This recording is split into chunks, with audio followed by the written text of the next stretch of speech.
I know this video title is going to seem a bit confusing considering I am the one that created the 4 levels of ego death. The word ego death, this term, was created by the psychedelic guru Timothy Leary, who is a big inspiration to me. Timothy Leary was a Harvard psychologist who was having ego transcendent experiences. And that's what ego death is. Ego death is a temporary transcendence of the ego. It's what Ramana Maharshi called the space in between thoughts. And this is a profound experience. That is a reproducible experience, an experience that people all around the world have had, and an experience that I personally have had. So I know that it's real. But the thing that is that I think I would like to introduce into the kind of public awareness is that I think we should change the term ego death, because I think it really, for one, death implies that it's going to it's gone, that it's dead, that it's not going to resurrect. Death means to seize.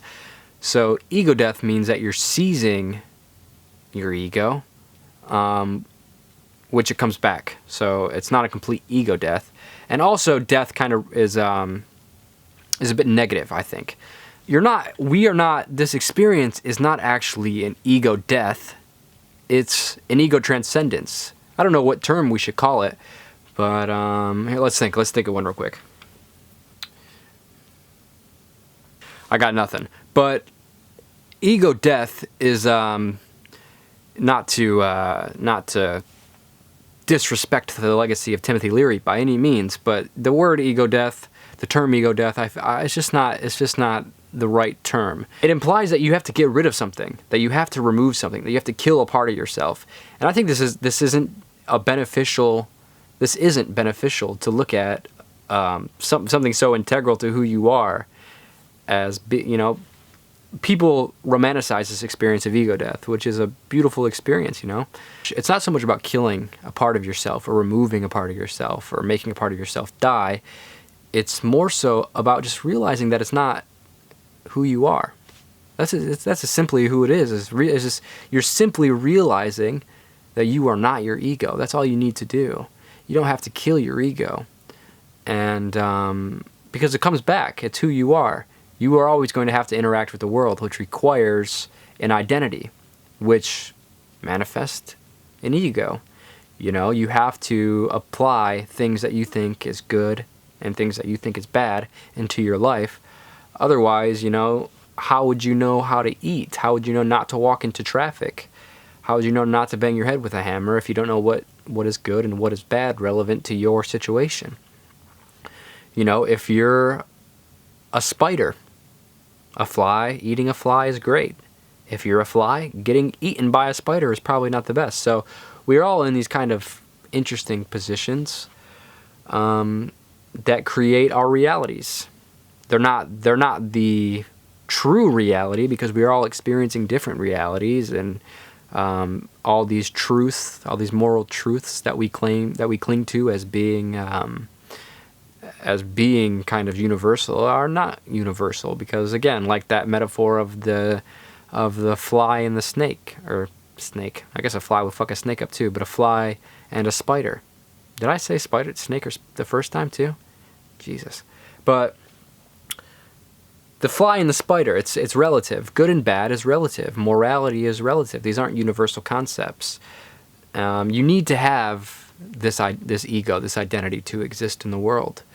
But you can transcend it. There is a space beyond your thoughts, in which is a crazy, interesting, blissful experience of it's unexplainable because it's beyond thought, and thought is the root of identity. You exist, right? We all know we exist. I am. That's as far as we can tell, as I am. I can't say that you are, because you're you, but I know for sure that I exist. Anything after that I is the ego, because it all goes away. And the ego is temporary, right? But this kind of I-ness is the thing that doesn't change. But the ego is never satisfied. It's an illusion. It's jumping from illusion to illusion. It's happy, it's sad, it's angry, it's in love, it's jealous and judgmental, and it jumps from all these different thoughts to thought, in which it's kind of like a dog dragging you around.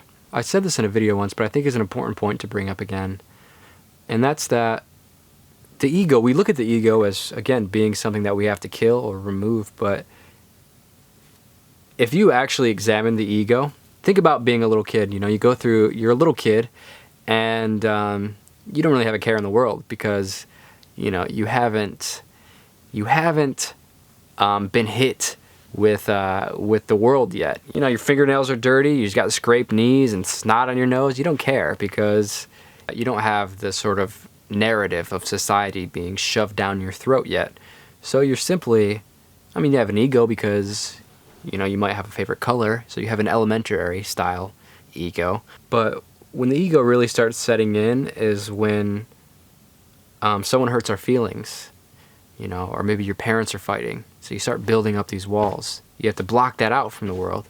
So your ego starts becoming this bodyguard that is defending you from the world. It's defending you from hearing your parents fight. It's defending you from people making fun of the way you look. You get triggered. You get triggered because your ego is defensive. But it's all trying to protect that little kid. We look at the ego as being something that we have to kill and get. It's not. The ego isn't something we have to kill or get rid of. It's actually something we need to embrace and welcome home, and recognize as being an important teacher and an important bodyguard or friend that's been defending us from the start. So, I don't know, I just don't think it's practical to continuously push this idea that ego is a bad thing and that you need to kill your ego. You can have an experience in which is an ego death experience, in which your ego dies and you're sort of reborn. But again, it's just not, it comes back, so we need a new word for it. And we also need to stop looking at it as being a negative thing that you have to remove. People are chasing this experience of wanting to remove their ego. But there's profound healing to be done by exploring your ego and by watering your own flowers instead of just burning the forest, We get so caught up in the idea that spirituality is supposed to be this way. This is supposed to happen. You're supposed to meditate and transcend your ego and become completely unattached to the world. But it's like, is that what we're supposed to do? To be completely unattached to the world and be completely unattached to my emotions and to the circumstances that happen around me? Or is there something beautiful about becoming attached and loving everything or hating things? Or is there something, do these things have purpose? I think it's all valid. I think being unattached or being deeply attached is equally as valid and equally as spiritual. And I think it's interesting to kind of acknowledge the other side sometimes. We get so caught up in our spiritual egos of having to dress a certain way and having to talk a certain way and use certain lingo and I think it's all spiritual, and it's all an ego trip. We're all ego tripping, and thinking you can have an ego death is an ego trip. Sorry to tell you. I don't know. Yeah, so I just wanted to make this little video because I thought you don't ever hear people really talk about this too much. If you type in ego death, you'll hear a bunch of people telling you why you should remove your ego. But I think it's important to view the other side sometimes too, and to not take all these videos for gospel, because you can always argue both sides. The universe is a spectrum of possibility. It's not this or that or black and white or front to back. It's actually all kinds of, it's all over the place. So yeah, my name is Dakota. This is my YouTube channel, and this video was brought to you by my clothing company, Stay Happy, Stay Weird. I don't have any Stay Happy, Stay Weird shirts next to me to show you, but yeah, head over to Stay Happy, Stay Weird and use code A Place for Humans for 10% off. And click subscribe and follow me on Instagram. Please follow me on Instagram because I don't have any followers over there. Well, I got some followers, but I got more followers here. God, look at me. The ego always wants more. I'm a sick bastard. Until next time.